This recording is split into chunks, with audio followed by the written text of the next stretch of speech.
Hi, welcome to the Bari Nation podcast, where we support the bariatric community with humor, humility, and honesty. I'm April. I'm Jason. I'm Natalie. And if you are watching this podcast, you see we have the founders of the fashion show at Bariatric Retreat, Chris and Rissa, with us. Hey guys. Hello. We are so excited to talk to you. I mean, anytime that we get to hang out with you, it's like best day ever. But today's conversation, we know, is going to be straight fire. Not only are you bariatric patients, you've both been through it. You are extremely busy individuals with 5 children. Yes. 5 children at home. One who is like still in one of those cute little things where they sit in it and they can like walk themselves across the floor. And now he picks it up and walks with it. He doesn't have time. He's trying to cut out the middleman. He's on the move. So our conversation today, really, we want to get to this concept of kind of like the family that buries together stays together, right? You are both bariatric patients. You both have your own unique bariatric needs. Then you have your needs as individuals. You're both parents, right? Like there's so many layers to your lives. And we're very excited to understand how you do it. How do you make it happen? You both have been very successful. Just, despite or on top of everything that has kind of come into your lives before and after that. So the conversation today, like I said, we really want to focus on how do you meet your needs? How do you kind of do your family? Because you have such a loving, connected, active, robust family life, and you've been able to do that as bariatric patients. So we really want to understand that. And then we also want to know, how do you do it when you don't want to do it anymore? Like when you are just done, when you say, I'm done, how do you keep going? That's like the number one thing I think everybody in the world wants to know. So if you guys are ready, I say, let's just dive in. Let's go. Let's go. All right, let's do it. So first things first, we'd love to just turn the floor over to you both. Will you introduce yourselves to our friends, followers, and watchers that maybe don't know you? This is the first time they're meeting you. Hi, I'm Rissa, also known as Rissa Recharged. I had bariatric surgery. We'll get more into this, but we had it a week apart. So July 2019. So we're about to hit our 3-year anniversary. At my highest, I was 274. At my lowest, about 146. It's been an amazing journey. And probably the thing that we didn't expect was having the 5th baby after VSG. So, and of course we can talk more about that too, but super excited. My goal within the bariatric community is just continue to educate and motivate. And I try to do that through humor and candor at the same time. So. My name is Chris, or Bubba. You guys probably didn't know that, or Bariatric Bro. Like she said, we had surgery a week apart from each other, July 2019. I actually went first, and then she went a week after me. My highest was like 320, 316. I like 316 just because it's a lower number. But then now I got a little bit of regain going on, but I'm currently at like 216, 215. This morning I was 213, but I was like, they just playing on me right now because I just woke up. But this journey has been absolutely amazing for me. I feel like it transformed us, but also brought us closer together as a family as well, because now we're much more healthier. We have a lot more energy to handle all 5 of our kids too. So yeah, for sure. Yeah. Right?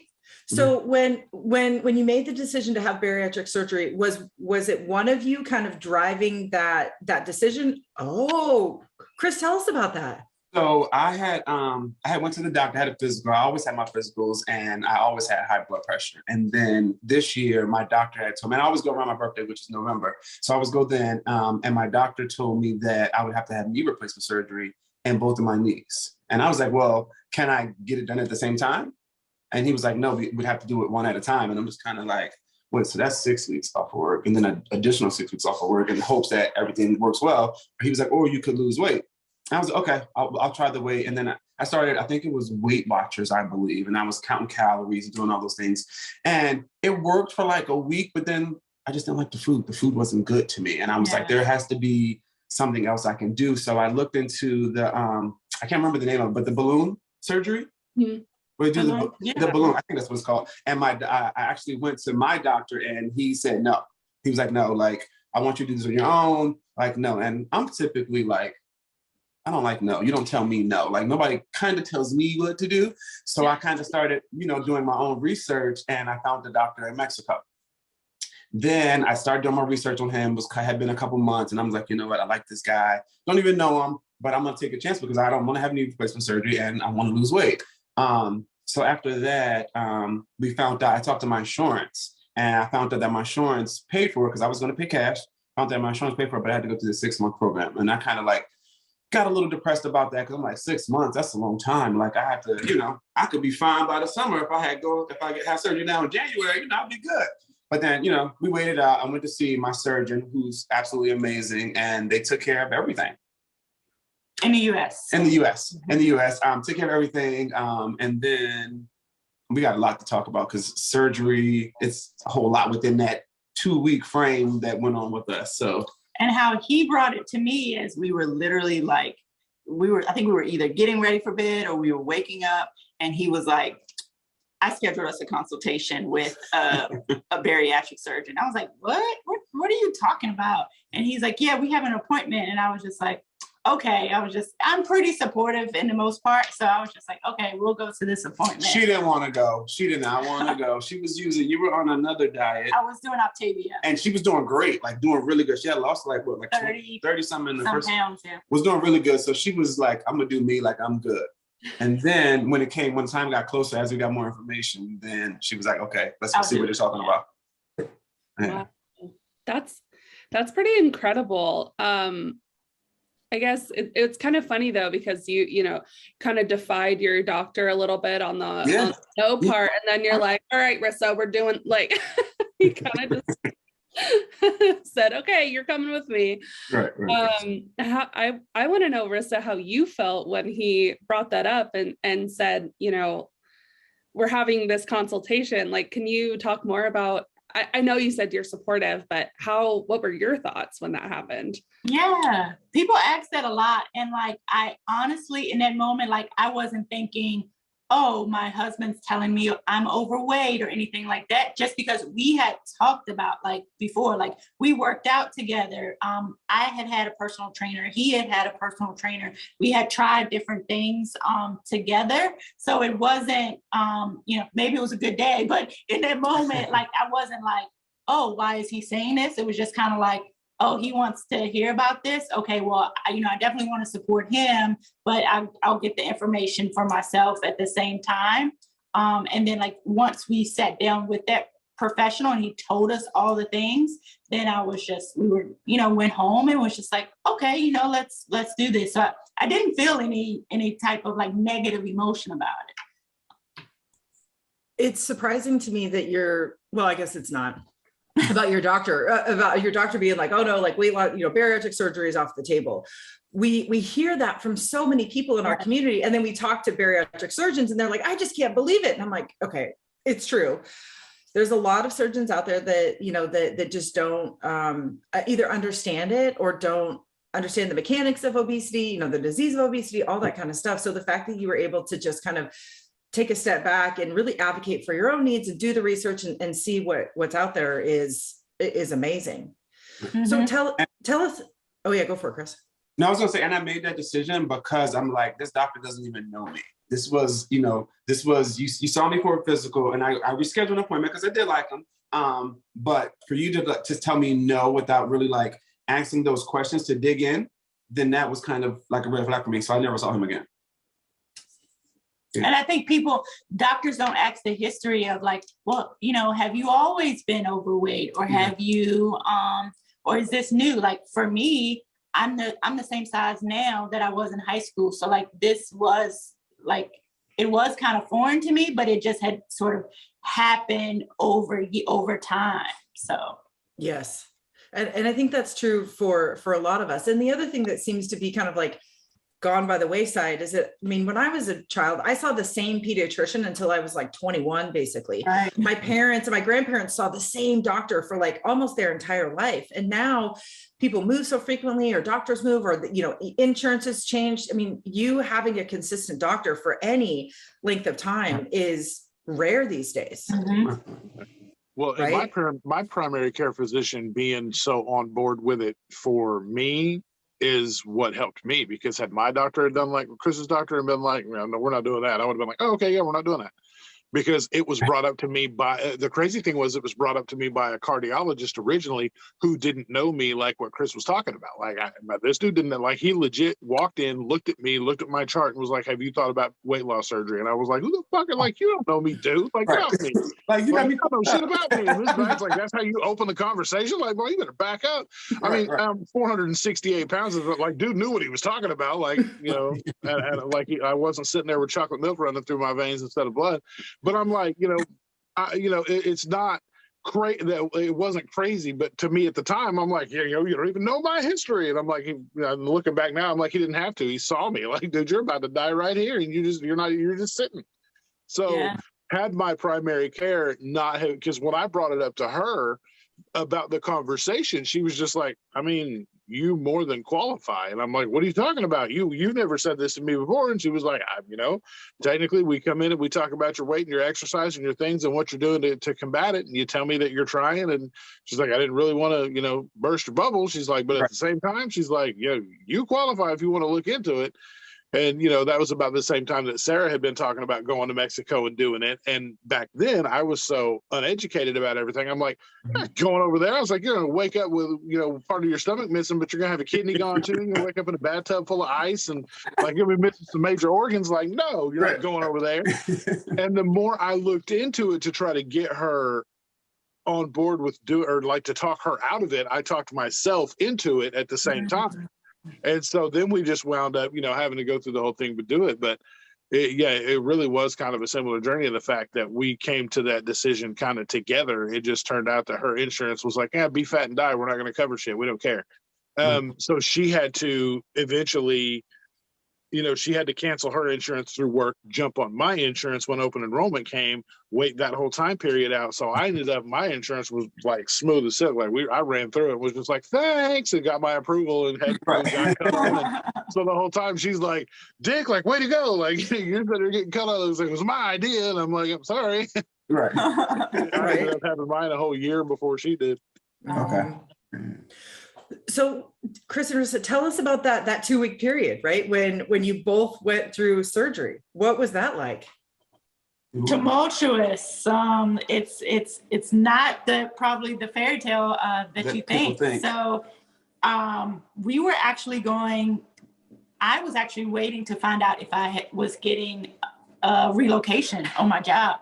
So I was high stress and like, I had never had high blood pressure before, and I kept going to do my pre-op, and my blood pressure was coming up high.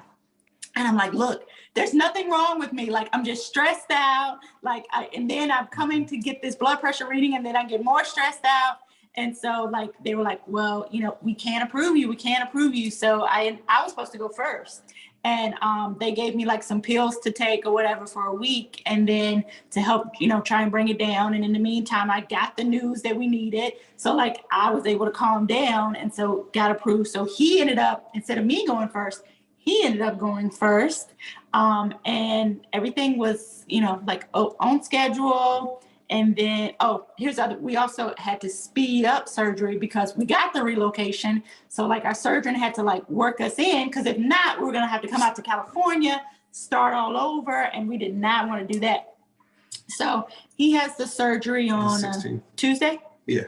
And then what happened? I had surgery Tuesday. My dad passed the very next week. Rissa had surgery Monday. And then I had to decide whether I was going to fly to Virginia or drive to Virginia and figure out, because I had to be there for my dad. My doctor told me not to go. He was like, there's a chance of blood clots. Like, you can't be sitting too long. You can't be on the flight for a long period of time. And I'm just kind of like, I got to do something. Again, nobody's going to tell me no. That's my dad. Like, you know what I mean? Like, I'm going to be there. But then I kind of came with the situation where I'm not going to be here for Rissa's date and she can't change her date.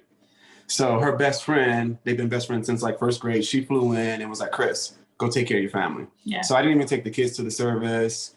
And his mom too was like, still like have your surgery. Like, don't stop anything. So he wasn't there for my surgery. So it was scary, but at the same time, like I, obviously had watched him go through at least that week. And like, we had going through the motions of, whether he was going to fly or drive. So it ended up, working out, but definitely more stressful than we thought it was going to be. Well, yeah, that's scary, especially trying to get on a flight like that, because it's not like you're just, pond hopping from one state to the next. You got to go across the country. Well, we were in Louisiana then, so it was okay. Louisiana to Virginia, but it was like the surgeon had said if he drove, he basically needed to stop every hour, get out, walk. Like that was going to turn a 15-hour drive into a 20-hour drive. So, and that's so hard when the like blood pressure part. I remember I had the same thing when I was working on getting approved in the States. I ended up having my surgery in Mexico. But like every time they take my blood pressure, oh my gosh, it's so high. Well, yeah, I'm 400 pounds, first of all. And then I'm scared to come to the doctor because I have never had a good experience. You have to walk upstairs. You have to do all this stuff just to get there. Yeah, my blood pressure is high. And I used to hate when they, pull out the cuff and you're like, okay, my blood pressure is going to be high. It just feels like never ending. So I totally relate there. I was literally sitting in the doctor's office. Like, I don't even meditate. I don't do yoga. And I was just like, She was like trying to do anything to calm myself drinking down. water, like just going at Well, it. and I always hit you with that too before they put it on there. I was like, go to your happy place. And I'm like, well, this damn sure ain't it. Like, I'm sitting here talking to you and I know this is about to be high. Like, no, it's not. I can't get in my happy place with all this going on. No, thank you. It's like isopropyl alcohol. Yeah, it's my happy place. Okay. Well, and Chris, the other thing too that just really strikes me is that my first week or two after surgery was very dark emotionally for me. I very quickly realized, oh my God, everything in my life was related to food. I was grieving food, right? I was grieving the loss of this old life. So I could not imagine going through that emotional state of just the surgery and that change. And then to lose your dad. I mean, oh my God. It was crazy. Surgery, Rissa having surgery, and then we had to move the next week too. Yeah. We had to be out of our house. The day I came home, the moving truck was at our house. Yeah. And I was on day. And she was on day 3, I think. I think I was on day like 5, the day the moving truck came. And yeah. And I was home in Shreveport for 2 days. The last thing I let them take apart was my bed. So I was just like, I'll just be here till y'all finish. Yeah, it was a lot. And then we didn't have a place to live in California. Like we were still researching. So we ended up doing corporate housing for 90 days. And then we found our place. So yeah, that was a crazy 3 weeks, honestly. Yeah. I would say the great thing about like where we live for corporate housing is it was super walkable. So we were able to get out, walk. There was a pool. Everything was accessible. There was a lot of there was a gym that was close by. So we were like able to quickly like stay on track and do all the things that we were supposed to do. And doing it all with 4 kids. Yes. At the time, 4 kids. And then there's no school buses here, so we have to drive the kids to school every single day. They get out of school early on certain days. The high school kids go to school later certain days. So it was a huge difference living from Virginia to Louisiana to California. So it was just kind of like that organized everything chaos. Trying to get, you got to find that structure. You have to figure it out. Well, and in the midst of both of you trying to figure out your journey at the same time, like you're trying to have to do, like I couldn't, like I didn't do anything but try to figure out my journey, and that was hard enough. Like I couldn't imagine having to do all the rest of that, all those moving pieces, and trying to figure out how to be a bariatric patient. And trying to push the grief to the backside and not think about grieving at all, because I got to focus on moving and Rissa, signing the kids up for school and finding a house, and so I kind of pushed that back as far as I could, and then it hit me, but And it was pre-pandemic, so I was actually traveling a lot too for work. So once we settled in, then I was on the road too, and figuring like, how do you figure that out? I remember when we were on the plane coming to California, like I'm like, do, and I go to get, they give that Biscoff cookie or whatever, and I'm like eating the cookie, and then I'm like, oh my God, I just ate a whole cookie. I didn't mean to. Am I going to be okay? I didn't know. I was like freaking out. Yeah. She was. And those cookies are saviors now. I will never turn down a biscuit. I mean, every time I'm on Alaska, now they give the biscuit. Yes, please. Yes, please. Yeah, thank you. Thank goodness it was, I guess, a slider food. Right. We didn't know then, but now we know. So, not you and me both. Like, I have a dog. And I was unemployed. I was like, I have all the time in the world. At my parents' house. I did nothing. But to hear like what you guys were doing, like, and dealing with and working through, I'm like, I feel like I need to bow down to you, because that is insane. That's insanity. But I love telling that, or telling parts of that story, because people always ask, oh, what's the downtown? How long do I need off of work? And obviously that it does vary, everybody has different pain tolerances and things, could, not go exactly right. But at the same time, like, I use our example to say, like, you will be, if you need to get things done, you will get things done. Like, you need to get up, you need to walk, you need to go to the mailbox, whatever those things are. Like, the quicker you can get back into a routine, I think is actually better. Yeah. I was back to work on day 6, and I think that's really what helped me. And the only reason it was day 6 and not day 4 was because my 2 regular days off fell at the end of the days I took off from my surgery. I just happened to be lucky that way, and getting up and moving around didn't bother me. And I sit for my job anyway, so it wasn't like, I was going out there just breaking rocks, doing physical labor. But at the same time, I think that really did do a lot to keep my mind focused on something else, so I wasn't so, overcome with emotions and things like that in the grieving period and losing all the stuff. I transferred it all more over towards the mission of, this is what I have to do now, because if this is medical now. So if I don't do this, I'm going to be this. If I don't do this, I have to hit these things. Like, these are the milestones I've got to do, because it's medical now, and I will hurt myself if I don't. And so being able to switch gears like that I think really helped me in my process. So I get that. But what I heard in both of your stories, and even in Nat, you and I, in everybody's story, we did not avoid that grief that came with bariatric surgery, nor did we avoid kind of moving through that period that I think everybody moves through, right? You're going to go through it. You're just going to go through it at a different time. And it really sounds like, right? And it does hit you. It does hit you. Like what you said, Chris, it'll hit you all of a sudden. And mine hit me really quickly. Like when I got to move on to soft foods, I cried and had a panic attack over eating an egg. Because I was scared to eat an egg. Like, I mean, I had a long panic attack where I was physically sore for days after. Oh, wow. Like, it was bad. But it hits you in those moments where you're like, I'm poaching an egg. Why am I shaking? Like, it's the weirdest little moments. And for you, Chris, it was, probably months after you had your surgery. And for everyone, April, it was fairly soon after as well, but it just hits you whether you're prepared or not, and you're not going to be. And I felt like I had no choice but to kind of like hold it together, because I went to the surgery. I didn't take my kids. I didn't take anybody, because I didn't know how I was going to do. And I didn't want them to take care of me. Although they missed, their grandfather's homegoing, it was just better for our family, for them to be there with Rissa as well. I don't know, it sounds like it's almost selfish, but I put my family first before my needs, if that makes sense. So I wanted to make sure they're good, because I don't want my kids to try to take care of me while I'm taking care of my family at home. You know what I mean? I don't feel like that was they would have done it, but that's not their responsibility.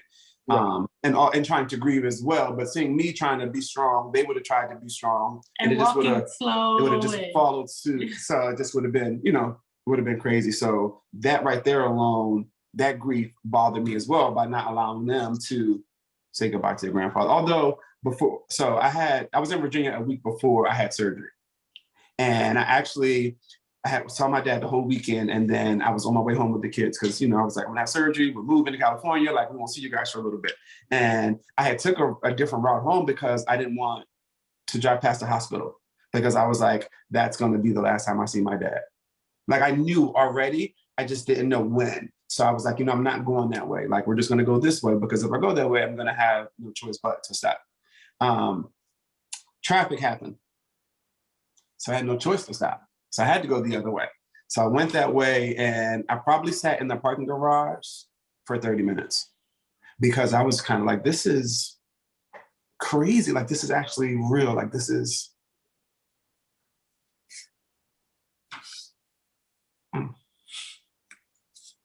You're getting a different side of Chris. He doesn't bring this one out often, but definitely a touchy subject. Well, it is amazing to me how connected all of our life is to our bariatric journey, right? Yeah. It is, and the further we go, for me at least, the further out I get from surgery, the more and more I'm realizing just how connected everything is. Mm-hmm. And I feel like I have to revisit every single facet and part of my life now if I want to really live it in a different way, right? And I feel like everybody goes through this. If you're to find success after bariatric surgery, this is the work. This is why it's so difficult to explain to people what the work of weight loss surgery is. It's this. It's these really hard, deep, connected conversations with yourself or with others. And then you're just like, oh my God, I didn't realize this. I just didn't realize it. Physical, mental, emotional, for sure. Right. Well, and the grieving process already without going through weight loss surgery is intense. I also lost someone that is very close to me in my bariatric journey. Literally the reason why I had the surgery was after my grandma passed. And it is one of those things that I also kind of went into, okay, I got to do this for my health. I got to do it. And then bam, it just hits you. Or the good times, you're like, man, I wish I could call. Oh, just kidding. I can't call her. So the grieving, it does happen, and it hits you in different moments, but yeah, I don't know. It's so intertwined, like you said, April. It's just, it's just there. Yeah. It's unpacking it, right? As we unpack our lives, as we have these conversations, as we make these connections, it's just, right? Everything. And I think I've been feeling it recently too. I know others in the community are as well, but there's times where I'm just like, I don't want to do this anymore. I don't want a bariatric anymore. I don't want to do this. Like, like I got to a low weight and I was like, I have wanted this for 20 years. And now that I'm here, I'm like, no. I wanted this. Nobody told me that I was going to have to do X, Y, and all Z. this extra shit. Nobody told me this. When you look at it at the the movement, the mindset, all the mental work, the shit that you got to do, and the counting calories and the macros and the shit, you're just like, you know what? I need a break. Like, I don't want to talk about this shit. I don't want to do it. I just want to be like what you call it. I just want to be normal, where I don't have to do all that shit. And so yeah, the break's kind of like and we are feeling the shift through the community right now. As a lot of people are just like, dude, this shit gets tired. Like it gets tiring. Like it's a lot. Yeah. And take those breaks, those 5-minute breaks I was talking about. Take those breaks because you need them. Take that spa day. Take that day to relax. Take that day to yourself. It's not selfish. Do it because it will make sure. Well, and I also think there's a different layer too. If you are out there and kind of sharing your story, is like you feel that burden of like you're not just doing it for yourself, you're doing it for others, which is a great motivator. But it can also on the other side be very like taxing too. Cause I know like I went through this week and I, was like really busy with like other things. But I'm like, man, I didn't post anything. Like, are people thinking that I'm not doing all the things? Or, I'm like, or, is someone waiting and hoping that I post something or need a laugh today? So it's, and I'm just like, okay, this weekend, I'm getting back to making sure that, I'm out there and sharing. But I think, there's different layers to it, even, with you all, with Bari Nation and podcasters, like people are looking to see, what are April, Jason, and Natalie doing? Natalie didn't post a reel today. What's going on? Right. So I do get those. You haven't posted for like a week. Are you okay? Yeah, I'm actually like grieving my grandmother's death. So if you could like back off a little bit. Thank you. Yep. Well, and we've been talking about this a lot recently, and I was thinking about this actually this morning, Chris, when we were getting ready to record with you guys. I didn't know that you were a bariatric patient until the first retreat. I had no. People still don't believe it sometimes. Like I have to like show my pictures. Like I'm like, I should have my surgeon like have a little video on my phone, like, hey, I performed surgery on this guy. Cause some people like, even at this past retreat, like people like, oh, I didn't know you had surgery. I'm like, yeah, I did. And I was like, I went before Rissa. Like and I was first.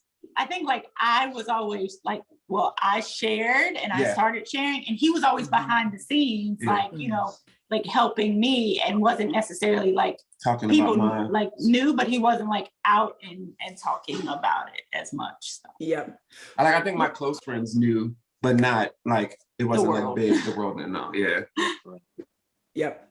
Well, and that was what it was just so fascinating for me because, you know, when I really got to know you guys better at that first retreat, it really became evident the dynamic of you just as a married couple, but then as bariatric patients together, seeing how you were supporting, how you were helping, you know, how you were just not monitoring, but, you know, you're just always like, you have this different understanding now of your partner because you've both been through it. And it's almost like you're seeing your struggle reflected in your partner, or you're seeing kind of like an aha moment, like, oh, maybe this is what I've been missing, or maybe I need to do this.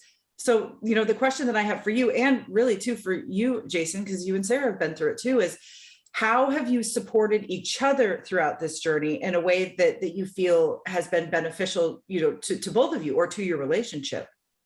I think for me and Rissa, because this is my best buddy, and I think we communicate with each other on so many ways throughout the day, through text, and we can like, I can look at Rissa, I can walk past her in the office and be like, oh, she's not having a good day. So there's something that I'll bring her some wine, or I'll bring her some, she loves cheese and crackers. So I'll bring her some cheese and crackers because I know like she's going through it. So I know to give her that moment to let her have that time to be upset or whatever's going on that day. Like I can just be like, babe, you good? And she'll say, yeah. And I'll be like, all right, I'll leave you alone. I'll give you a minute. So I think we communicate a ton with each other. So we know, and if she like, babe, like, give me some space, but she doesn't really ever say that. I just know to kind of like, all right, she need her moment right now. Yeah. She's on 10, so we need to bring her back down to 5. and I think also like we'll get interested in the same thing. So like whether it's walking, like he walks miles, like 7 to 10 miles, and I'm like not necessarily doing that, but I'll do 3 to 4. So like we'll challenge each other, you know, with different apps. Or like for my push gift, I wanted a Peloton, and well, I had been saying it. I didn't even know it was going to be my push gift, but I had been saying it for a while, and then he was like, you know, one day the delivery truck shows up, and I'm like, oh my God. So like, I think, you know, he's really great at listening. I'm okay at listening, but he's really good about like listening to those things and like picking up on cues. And like we grocery shop together. Like we do kind of all the things. We do grocery shop together. I gotta drag her out, but we do so together like, sometimes. There's definitely like we still have junk food in the house because we have kids, obviously, but there's certain things we don't keep. We don't keep soda in the house. Like, you know, there's just like things that we don't, you know, bring in. And instead of getting the buy one, get one free from Krispy Kreme, we'll just get the one box and eat half a donut versus eating 3 or 4. I'm just being honest. So a regular donut is actually not that bad. I'd rather not want your donut than like some trying to like fill the void with something else. I'm just gonna say that right now. Let me snack that today. Yes. Yep.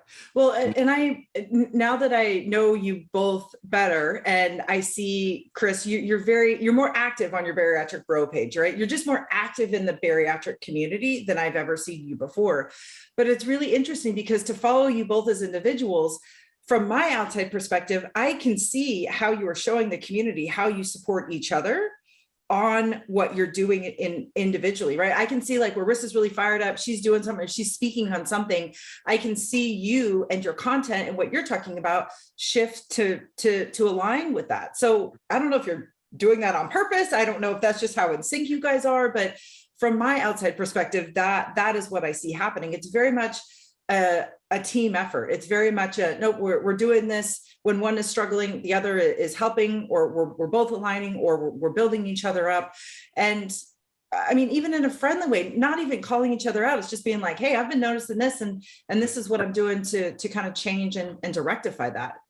So Rissa's on my case because I don't post as much. So honestly, when I first met you guys at the first retreat, I was just like totally, like I've been saying for so long that I want to do something for men. I want to create this for men. Like, and then when I saw that it was just me and Jason there, it was just kind of like, and I actually wasn't even going to come. I was going to stay in the room. Because I'm like, nah, like I'm good, babe. This is you. Like I'll shop for you. I think I ran out to grab you something for the boots and the jackets or flannels or something. Yeah. But I was like, no, you're good. But then when I came and met everybody, like everybody was freaking awesome. Like I love all of you guys. And I just wanted, sitting there, I'm just kind of like, these guys don't know shit about this. They have no idea that these even exist.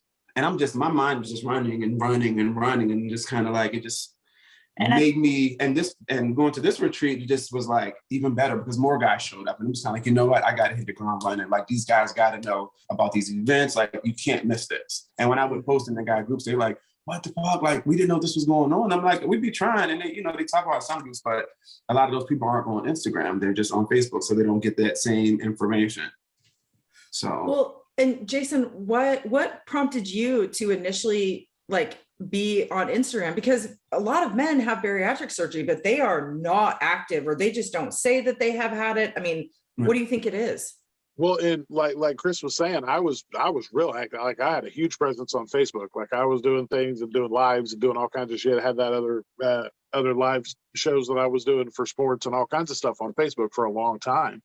And it took somebody saying that, because when I went to look for somebody, like when I started thinking about having surgery, I'm like, well, I need to know that it works for somebody that looks like I do. Mm-hmm. So I went, and somebody was like, no, on Instagram, there's a ton of people. And I'm like, well, I have an Instagram, but I got to dust that shit off because I haven't been in it since I created it and put like 5 pictures of my kids up there. Like I didn't know shit about it. Like I had to like change the password because I didn't even know the login.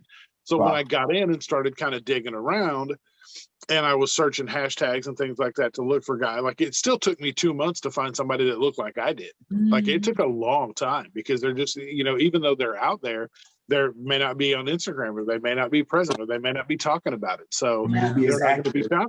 They're not going to be found by a hashtag. So when I did find it, that's when I started realizing how huge the community was. But I still wasn't posting it. Like I was vocal as hell about it on my Facebook. I just didn't post on Instagram because I'm like, I don't know. Like I only have a couple of, like, even when I met you guys and we got started, I had 585 followers, and it was most of the guys I went to school with that already saw me on Facebook. So I didn't post about it on Instagram because I'm not going to double post about it. Because back then I was like, I don't know. I'm just doing what I do. And it wasn't until I got with you guys and Nat was like, dude, you got to do something with your Instagram. And I'm like, oh yeah, I guess I probably do, huh? So I started posting on it, but it was legit because I was like, fuck, I don't know. I was like, I just talked to you guys on it. And she's like, no, you got to do more.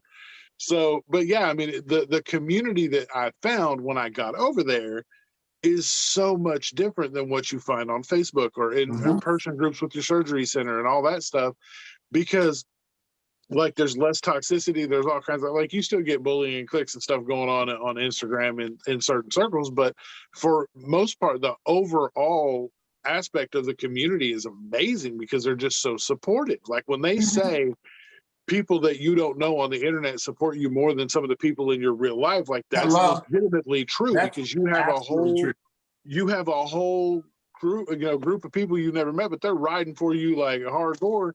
And to me, the best part about it was, like, I had somebody ask me, they were like, well, what was it like being like the only guy and 300 ladies at the first retreat? And I was like, it was fucking amazing.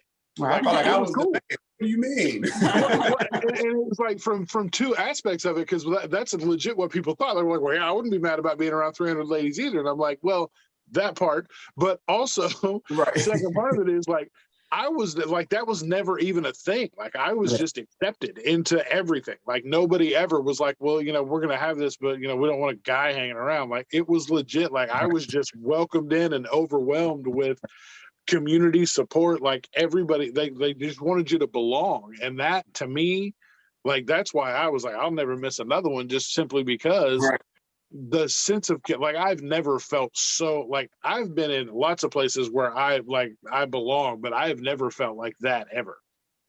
That's awesome. So I'm sorry, go ahead, baby. No, and I was just going to say, the difference is you're not walking into a mall of 300 strangers. You're walking into a community that you know you have at least one thing in common. At least. It's a big one. And I've always been like confident in myself.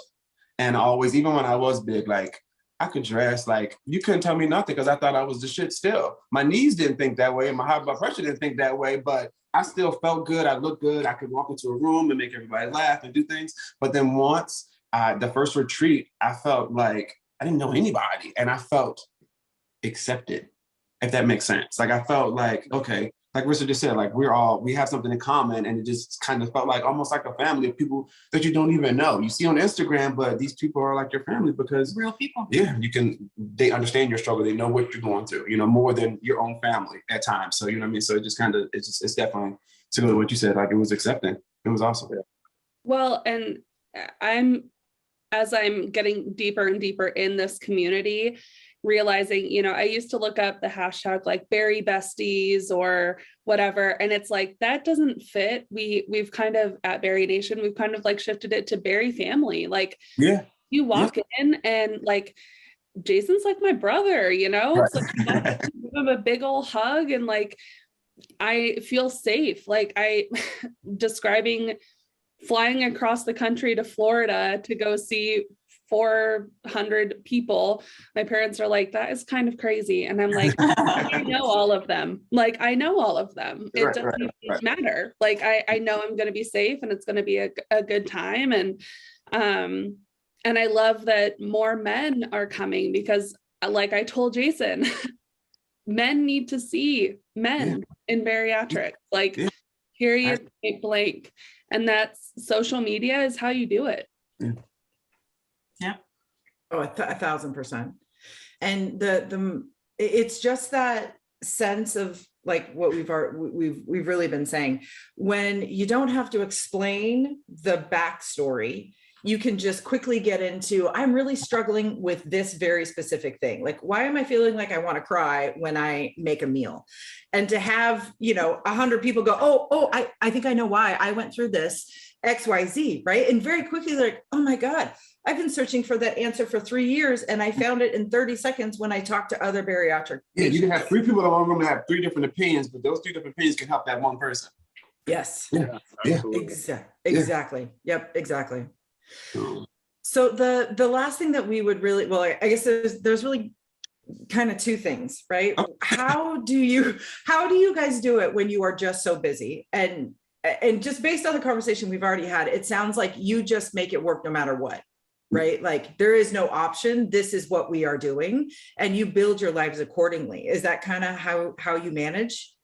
Yeah, I would say in some ways the pandemic actually helped us because I, started working more from home, really working at home, which was chaotic because too. Before she was always gone. Yeah, so which is chaotic, of course, because we had to do the whole virtual schooling and all of that stuff.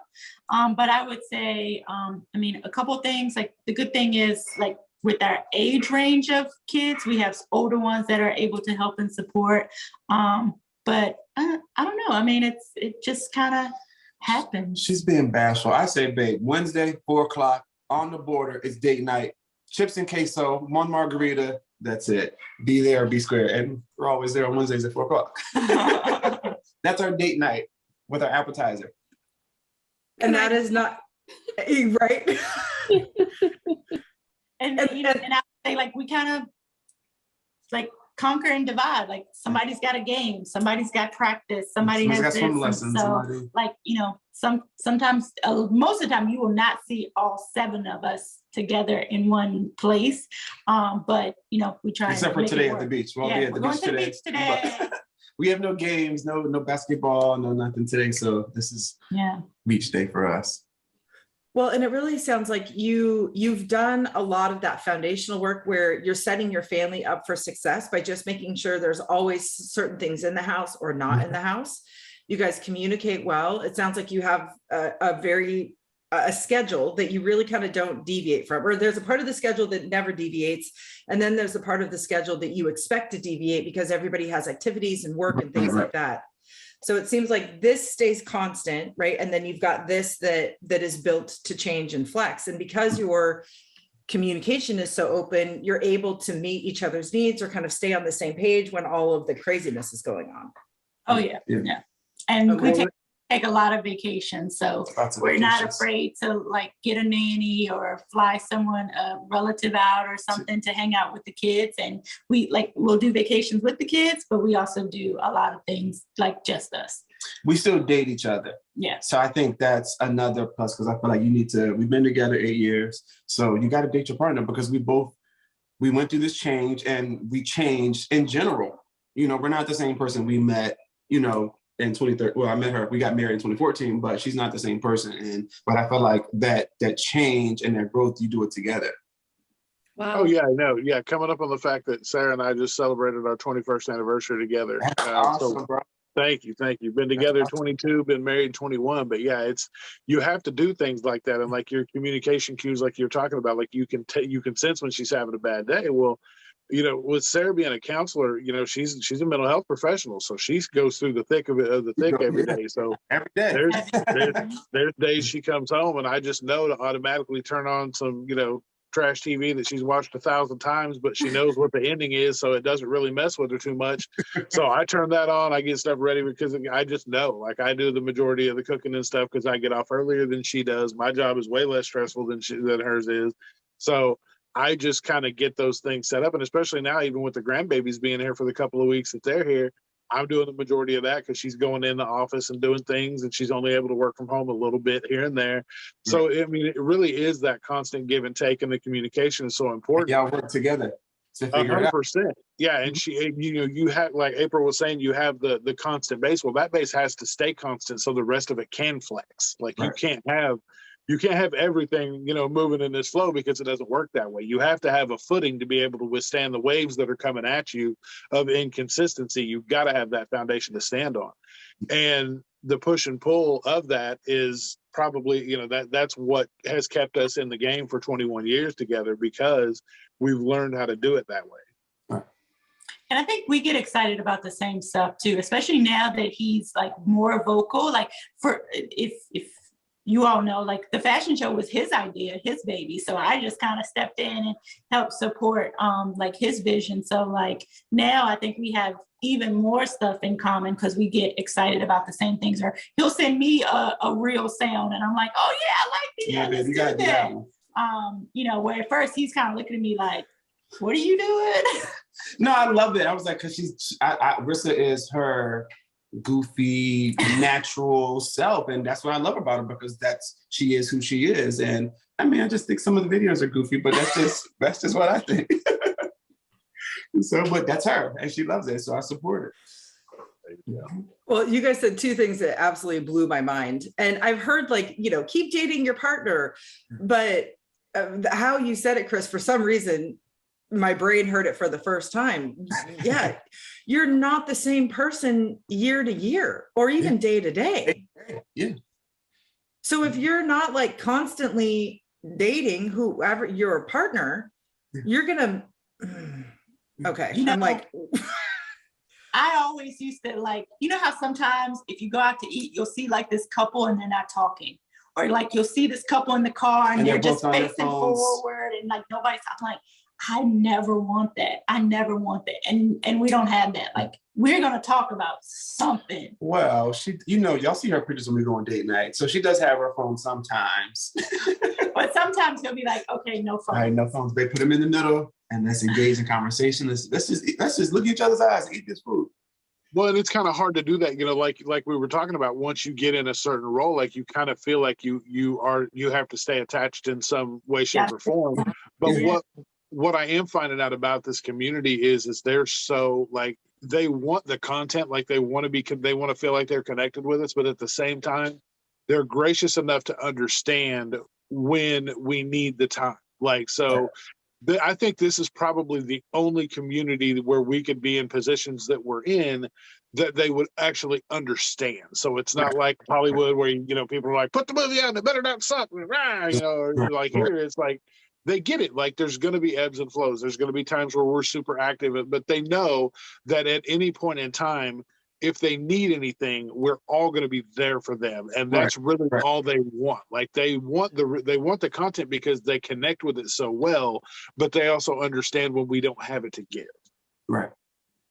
Well, and it's not necessarily like the further you get out, it's like, okay, like, you know, we kind of, you know, eat the things we still eat very small portions. It's still protein first. You're still learning. But I'm, you know, like I really don't cook.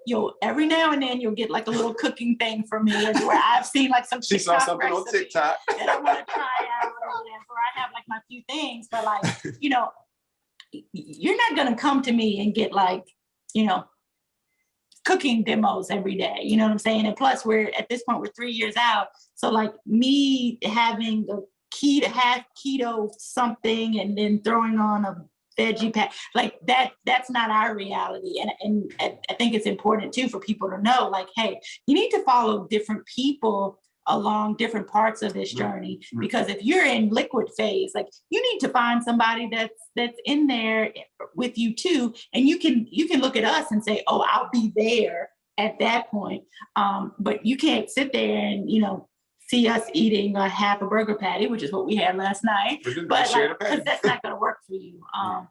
Exactly. I just went out with a girlfriend. We went out for dinner and drinks, and you know, people were like, oh, how do you handle alcohol? How do you? And I'm like, well, I'm like almost 2 years out. Like, you know, like I can. The same way you drink it. Like, what do you mean? Yeah, like you open and then you drink. Right, you drink. Right. You know, and they're like, oh, well, how do you enjoy your dinner and drinks? It's like, well, it takes a long time. Like, you order the drink first immediately, and you tell that, like, because we also ordered appetizers. I said, can you space it 10 minutes so I can at least enjoy my treat? Always. I hate when they come really fast. Yeah. Your service is amazing, but give us 15 minutes, please. Yeah, I was like, we're not in a rush. We're not in a rush. And you know, they're accommodating, and but people enjoy it more anyway. You enjoy your time. Right. I'm sitting with my friend, and you know, what, we haven't talked in weeks, you know, it's like, man, just like slow down a minute. And it's okay to say those things, and it's okay to advocate for yourself in that way. But I think people, like you said, Rissa, people do need to follow the right people for them in their time. Especially depending on what part of the journey you're in, you definitely should make more sense. Exactly. The other thing that you guys both said, Jason, you and Chris and Rissa, right? That foundational piece, that absolutely clicked in my brain. I mean, life is always going to require this. This is life. Life is this craziness. But if you don't have that solid foundation, this is just going to blow away in the wind. All over the place. Right? And you're going to feel like you're never figuring this out, and nothing is constant. Like you're just going to feel like you are lost in this crazy sea. It's because you don't have your footing. You don't have this thing that you do every single day, no matter what. I also think it's important to communicate your intentions, and that's something that like I'm working on and still working on, because like in my head I have the whole day played out. Ooh, I'm going to spend a couple hours watching Netflix. I'm going to do a little bit of this. I'm going to do a little bit of that. But Chris might have this, oh no, we're going to the mall. We need to do this. So like, you know, communicate. I'll ask him, I'll be like, so what's your plan for the day? Yeah. Because I'm like, ooh, 3-day weekend. All right, we're going to do the family thing. I'm going to need a little bit of me time thing. I need to, you know, so like, I think communicating what you want that to be, and it may be very different, but how do we make this work? Together? Yeah. Because I'm going to tell you now, I was like, you know, it is Father's Day weekend. What do y'all have planned? Because I'm a planner. Like I'm a plan regardless. So I was like, well, we can go to Palm Springs and just, you know, go to the Marriott and, you know, let the kids hang out at the resort. And she was like, well, we already have plans. And I was like, well, what do your plans consist of? Because I want to relax and be in a pool. I know it's Father's Day and I didn't want to like take over, but I just want to like be in the pool, relax, poolside, drinks with the kids, and like that's it. But they have something else planned for me, which I'm excited about too. But I just, you kind of like, I think we both learn to like say what we mean and mean what we say, but in like respectfully to each other, like, and we're honest and upfront with each other. We talk about our feelings, we talk about how we're feeling that day, or baby, you said something earlier today, kind of, it rubbed me wrong. Like we have those tough conversations as well too. Mm-hmm. Well, so, and that's that foundation Jason was talking about. It is, and I think the other thing that I really have come to understand about you both, and really about all of us, is that before surgery, we would just spit out whatever was top of mind, just blah, right? But what's changed, I think, is now we understand that we should take a hot minute and really sit with our feelings and emotions and go, what is true in this situation? What am I really feeling? Right. And not be afraid to share our truth, to share what is true for us. Right. And I see you both taking the time with yourself to understand, no, this is actually truly what I need. And then you're a family to say, what does our family need? What do I need as an individual? What do I need as a husband? What do I need as a father? What does our family need? Right. So you are kind of triaging those needs as you go out and making decisions based on those layers. Right.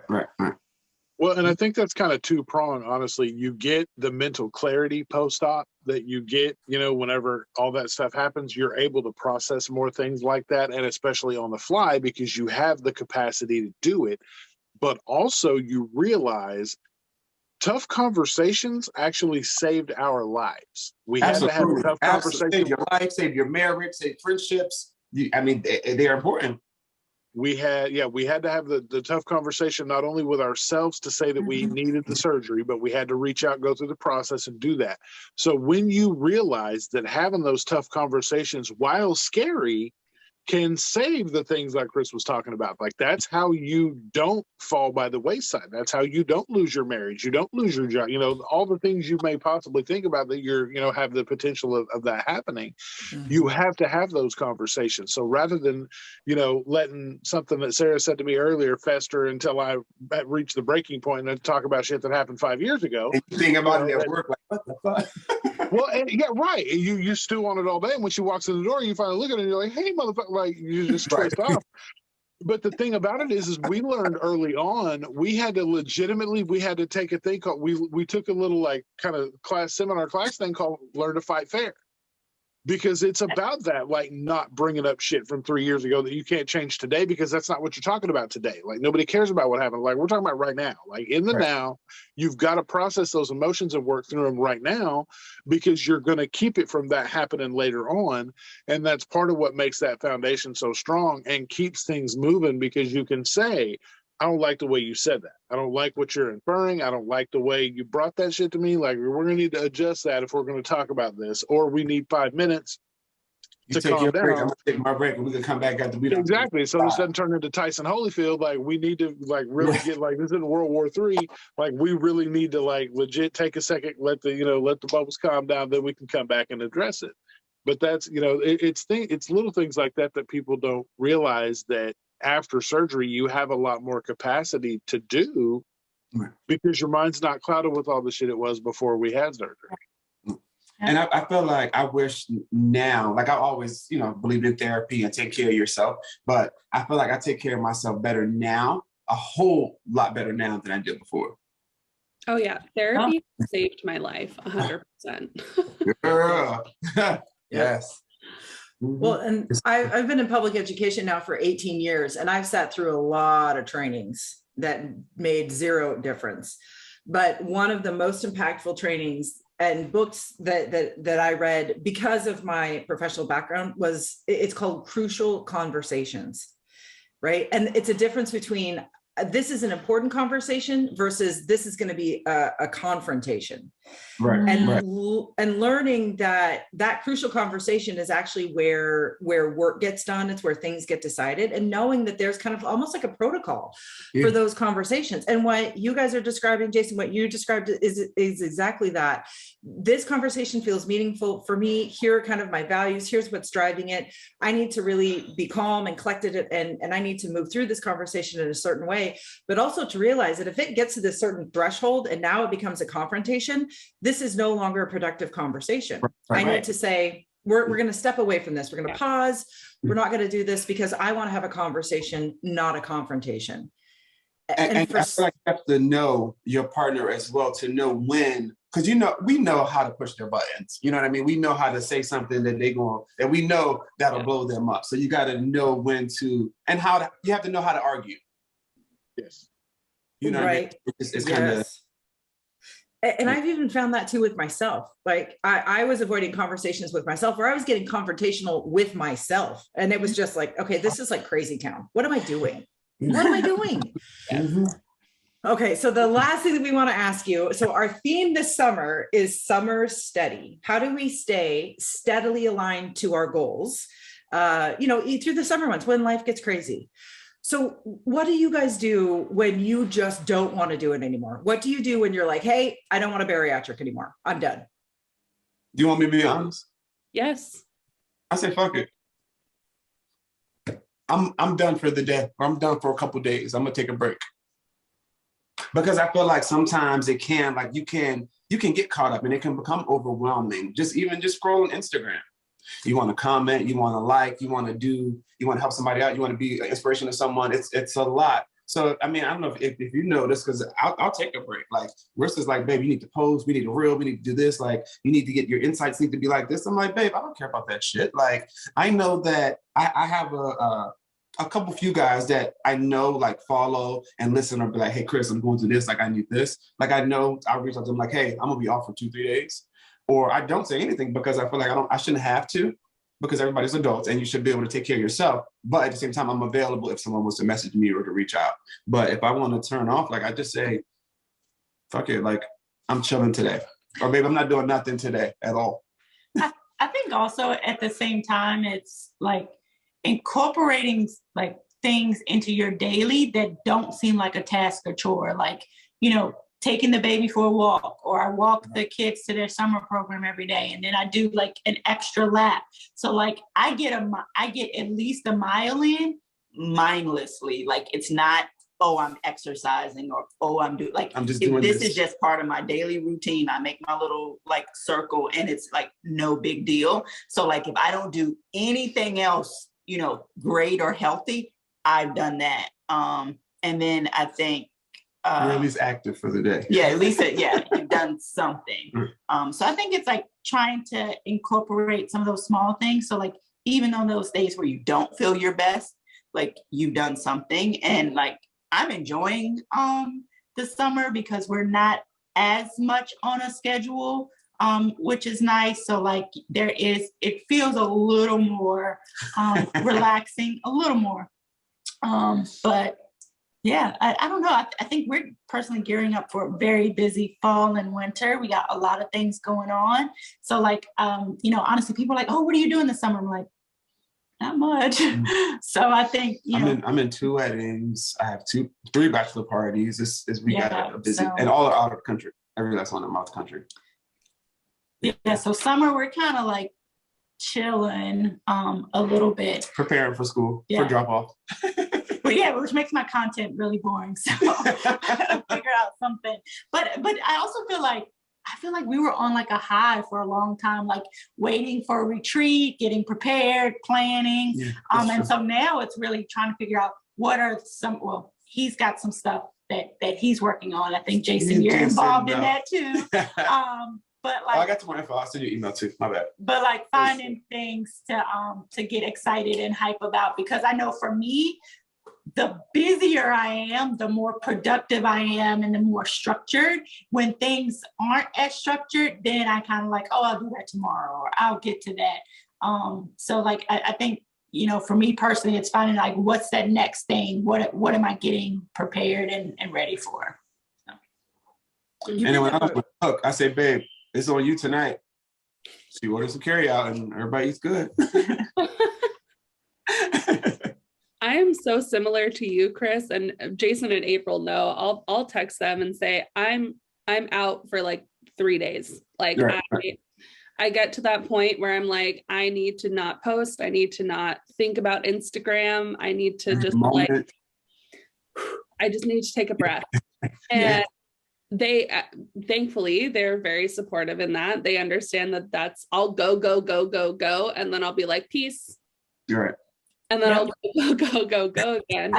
I think TikTok is worse. I mean, they'll take you there. Yeah. I don't even touch TikTok really. I just started. Oh. I scroll, I'll watch stuff, but I've posted a few things and I've never had any negative comments. And I've had some ups and downs on posting stuff on there, but I stopped a long time. Like I stopped I don't think I've only posted one thing post-op, and it was just one of the transformation real things that you put on there, and that was about it. I haven't, and I think I stopped because so many people talked about how negative the comments can be and how crazy it can be, because it's like Twitter on steroids. So I'm like, no, I'm good. So people are like super like disrespectful. Savage. And I am a true Scorpio. I love hard, but I don't play about my baby because I'm gonna come for your neck.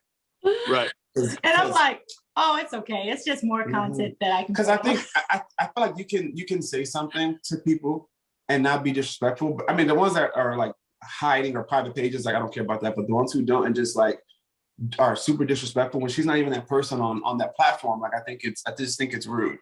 And if somebody gotta say something, I might as well be the one.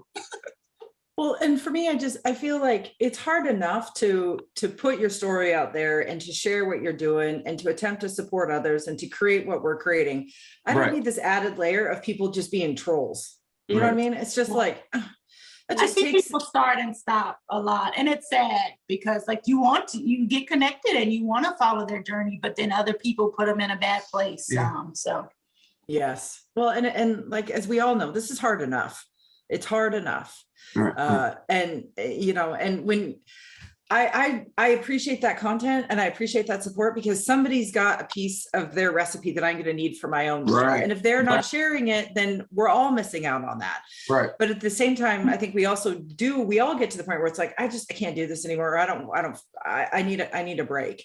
Yes. The question that I wanted to ask you about that is, so when you are taking your break, are you still doing things that are aligned to your bariatric goals, or are you just like completely checked out of everything? What does that mean for you when you say I'm taking a break? What does that look like behind the scenes? So when I say I'm taking a break, for me, my break is I'm going to get a massage. I'm going to get these feet rubbed. I'm not thinking about nothing, or I'm not going hard working out today. I may still be active for a little bit, but I mean, I got to be active. I got 5 kids. But I'm just like, I'll eat whatever I want, which I still do anyway, but I just know I still kind of, limit my portions, or I can't finish this whole slice of pizza that I really want to eat, but I can't. But, those are my days where I'm just kind of like, I just want to relax. I want some time to me. I want to focus on me and figure out what's next for me, just like for me. And for me, like I grew up an only child, so I really like respect and honor my complete alone time.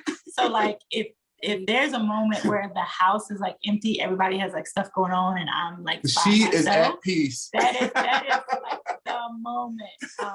And I could be doing anything. If it's an audiobook, if it's watching TV, that's probably my preferred activity is TV. Or even if it's like, oh my God, there's no background sound and I can actually record this thing I wanted to record. I can be goofy and silly and, see how it comes out. Like any of those things like are good things for me, but it's like, I like that time of just like me.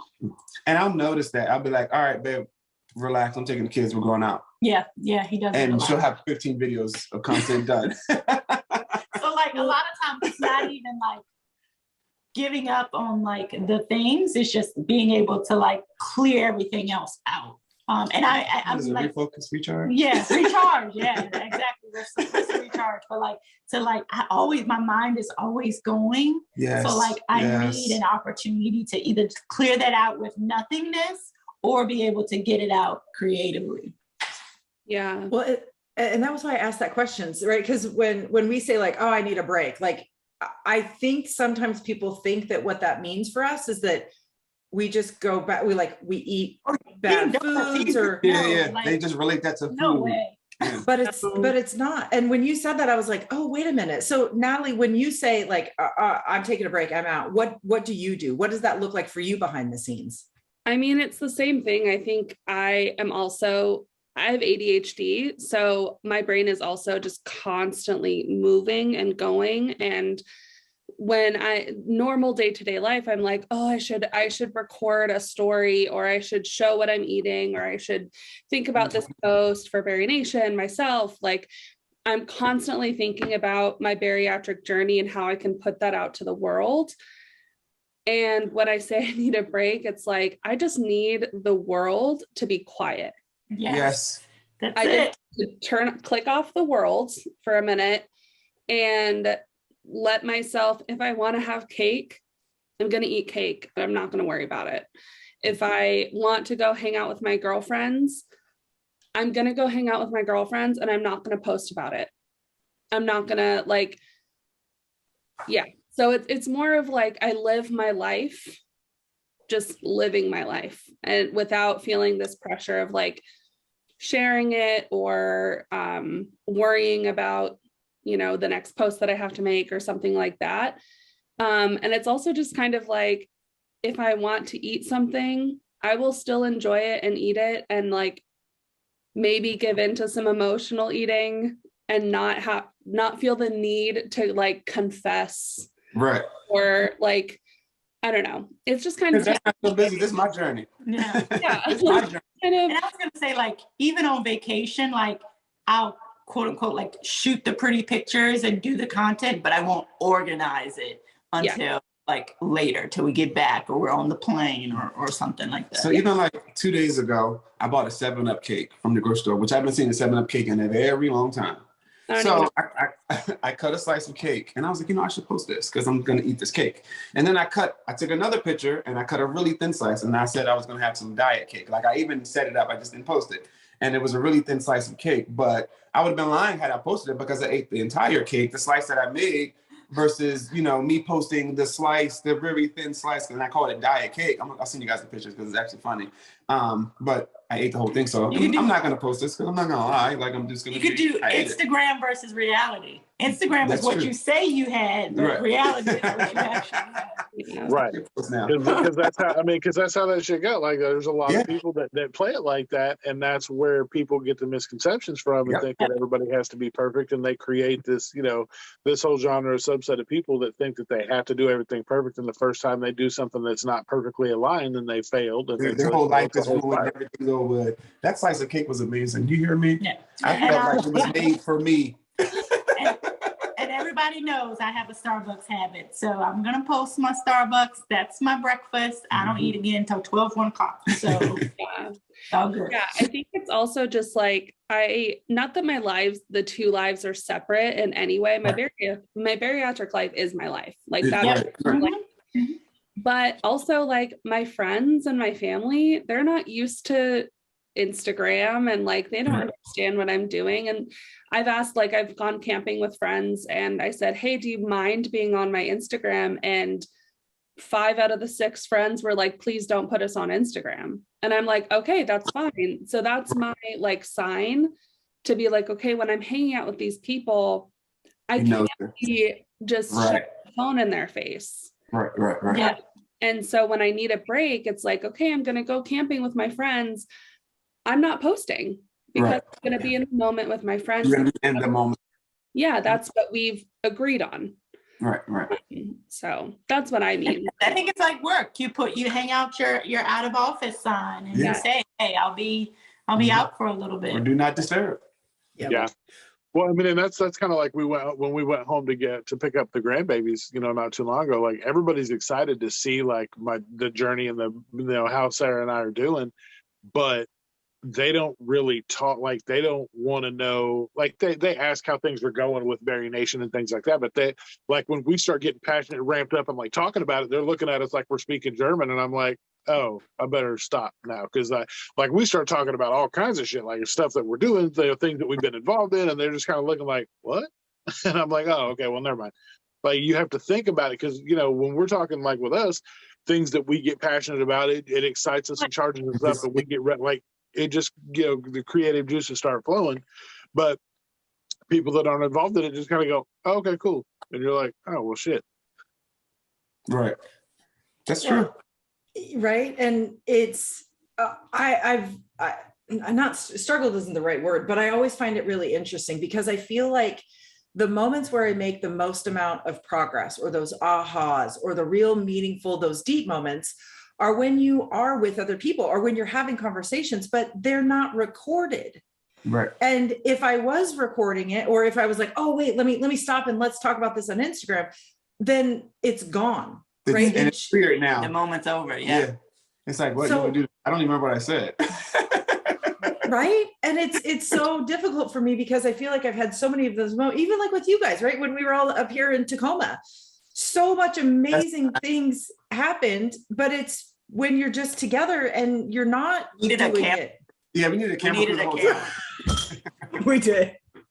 That's that. And then, but then I worry about that too, because then it's like, but then you watch reality TV and you're like, that's not reality at all. Right. Like you've talked to people who are on those shows and they're like, that's not how it is at all. April, we might, that's something we need to have an idea. Yeah. Yes. Oh, we've had that idea for quite some time now. And it really would be interesting because then people would see like, oh, you still can have fun. You still can be yourself. You still can do all the things that you've done before. It doesn't have to be so like, oh, I can't drink, I can't eat, I can't breathe. No, have fun, live your life. Yes. Yeah. Yes. Right. And I think that's the hard thing is that people are so afraid to really show life as it is because you're worried about judgment or you're worried that you're doing something wrong. But we've all been, right? Like we've all been successful living our lives exactly how we've been doing it. It's just that I can't actually show you every single waking moment of my life because that's just not possible. Right. So I think it's really important that we do tell people like, hey, when I take a break, when I say I'm taking a break, this is actually what I do. It's not that I'm deviating from my bariatric goals, or it's not that I'm like completely deviating from them. It's just, I'm actually taking a hot minute for myself, or I'm going to sit and reflect, or I'm going to read, or I'm going to go to the spa. It's not, I'm going to go through a drive-through and eat all of the food. It isn't that at all. It's doing some little things. I don't know why they think that. Like, I don't understand why that goes together. You're taking a break, so you're going to eat Wendy's every day. I might eat 4 nuggets, but I'm not going to eat, I might try bacon with the extra, like. You can't. It's not. I can't do it. But I think that's actually in our brain because before surgery, when I was taking a break, it did involve food. Yes. And now it doesn't. And in our brains, and I think in all of our bariatric brains, in our obese brains, we just think that whenever you're taking a break, we instantly go back to what we did. Right. So it's not a judgment of other people. We're thinking, oh my God, if I'm taking a break, what are they doing? So now all of a sudden you're worried that, okay, am I thinking something weird? Is there something wrong with me? So I think for us to have this conversation to go, no, behind the scenes, what is a break to you? Helps us normalize what we're doing in our own lives to other people. Mm-hmm. Right. So it's not necessarily for other people. It's like, I need to fix the perceptions that I have in my own brain about what a break means to me and others. Right. Mm-hmm. Right. And we just don't do that. Right. Like we say, we're taking a break. Maybe what would be powerful is for us to go, I'm taking a break and I'm going to show you what a break looks like. That would be really hard to do because we need the break. Right. And everybody's break is different. Yeah. Everybody takes breaks for different reasons. You know what I mean? So it would be hard to kind of pile it into one. Okay. Well, I'm going to, sorry, what, Dad? Just like let people have breaks, bottom line. Yeah. But I'm going to challenge all of us to sometime this summer, when you need a break, take a break, but show the behind the scenes of your break just one time. Did that sound like Come to Washington? I did. Thank you for being a mind reader. Yes, it did. You read that correctly. Y'all know I'm packing up today and I'm moving to the lake for the summer. So I know that's right. Take a break at the lake with me. Take a break at the lake. That sounds like a hashtag right there. Break at lake. Break at the lake. Break at the lake. Look, we create content now. Hashtags and all. Hashtags, no, look at that. That's how we do it. Well, my friends, we love to give our guests the last word. We could talk. Well, we could live together and have and never be out of things to talk about. But we love to give you kind of the floor. So if somebody is watching or listening to this and they're struggling to bariatric together as a family, or they are struggling to kind of stay steadily aligned to their goals, what is each of your number one piece of advice or your tidbit that you would really like to pass on to people? I can start. One, I would say if you are a couple and one or both of you are considering this, either way, make sure you're giving 100% support. Go to the meetings, get the information. It's free. It's free information. You're there for the appointments, and then you can kind of figure out, like, if you're apprehensive, if this is for you. I will say that it has been very beneficial to go through it together, because I wasn't sitting here watching him eat a steak and vice versa. Like, we've been at the same place throughout this, and saw the struggles, and also got to celebrate at the same time. So that's been really exciting. So I would say number one piece is just support, ask the questions, have the conversation, and figure out what's the best move for you. I think I'm a planner, so I think structure. So whether you have a family or you don't have a family and you're in a relationship and you guys are doing this together, I think you need some sort of structure. And I guess what our structure is, with our structure, we still find time and make time for each other. We still communicate effectively. So communication, I definitely think, is always key. And also those breaks, you need those mental breaks. You need those mental breaks for yourself. So, Rissa's okay if I like, babe, I need a day. I need to take time for myself. I need to woo-saw and come back and figure shit out. And, we're okay with that. So I would suggest that in any relationship, that take those breaks, take the time for yourself, but communicate with your partner, know your partner, and communicate. Yeah, communication is definitely key. And when you communicate, you build that foundation. And we didn't talk about that, but we travel separately too. He goes on guys trips. I go with my girlfriends on girl trips. We go on couples trips. Yeah. Mm-hmm. So. You two are amazing. Thank you so very much for taking time out of, I know you're very busy scheduled to talk with us today.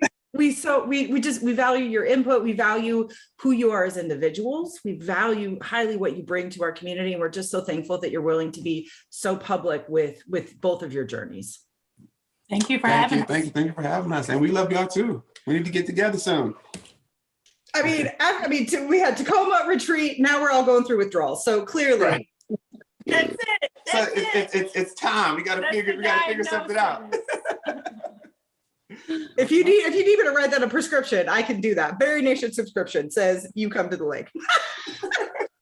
No, break at the lake. Break at the lake. Hashtag break at the lake. Break at the lake. Oh my God. It's so happening. That's funny. Well, before we go, Ms. Nat, would you like to let people know about our favorite day of the week?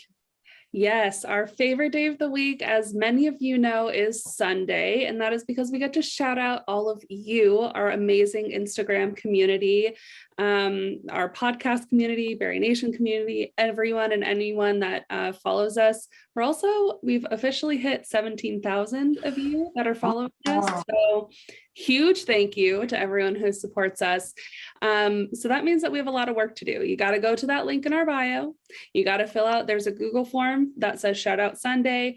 Fill out some information about yourself, whether you're pre-op, post-op, 10 years post-op, getting a revision, whatever it may be, fill that out. Upload a picture of yourself that you are proud of. It does not have to be a before and after picture. It can be literally just you living your best Bari life. And then I post it. I go through first come, first serve, and I just get them on the grid. And every single Sunday, we get to shout out you guys. We love it. We get to learn about our community. You guys are just warriors, and it's just so inspiring to hear all of your stories. So go to that link in our bio. It is 100% free. You do not have to be a part of the paid Bari Nation membership. Super easy, super simple, and we love it. We love it. Have you guys been shouted out yet? Have you done that, Chris Rissa? I don't think so. I haven't seen anything. I think Rissa, I think we did Rissa one of the very first, like way early on, I think Rissa was one. Okay. Okay. Yeah. Well, Chris, you need to fill out that link in bio so we can shout you out. Yeah. Yeah. Chris is out of the picture now.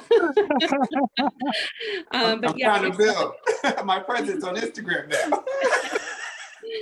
No, but we love it. We love just celebrating you guys. No, that's awesome. I know you guys did that. That's awesome. Oh yeah. Mhm. Every single Sunday something goes up unless I don't have anything to post, which has happened. That would be a shame. Which it has happened and it is a shame. So please, there's 17,000 of you guys. I should never ever have to ask again for a shop Sunday. So go to that link and we'll be down there. And I think people think that it's like a paid thing. Like at first people were like, well, do I have to pay for it? No, it's literally just us celebrating you. And some people feel uncomfortable being celebrated. We get that, but it is the best way to share bariatric stories. It's the best way to share joy within our community is just by celebrating you and where you're at. Pre-op to post-op, it does not matter. It's just an opportunity for us to celebrate our community. That's all it's about. So my favorite thing are those comments saying, hey, that's my friend. And like, I know. It's so beautiful. I love it. So yeah, just let us celebrate you. That's all it is. Yep. That's all it is. And if you guys are looking for extra layers of support, think about joining the Bari Nation community. You guys, we partner with like 21 experts now. These are bariatric therapists, registered dietitians, certified personal trainers, personal stylists, chefs, bariatric patients themselves to offer these like support groups and meetups that are led by these experts. So if you are looking for that extra layer, head to our website, send us a direct message. We're happy to show you what the community is all about before you commit to join. But you do have 14 days to try it out to see if it works for you. So if you're needing that support, definitely check it out. All right, I think I did it all. Jason, my friend, you want to take us out? Yes, ma'am. Chris, Rissa, we want to just thank you again for coming. You guys, your insight, your knowledge, your time is so valuable to us, and we appreciate that. We love you guys. Also, just thank you to everybody for the support that you guys have given us up to now. Like you supporting us has allowed us to support you guys back 100-fold. We can't thank you guys enough. And just remember, at the end of the day, you've got this, we've got you, and we'll see you next time. Yes, sir.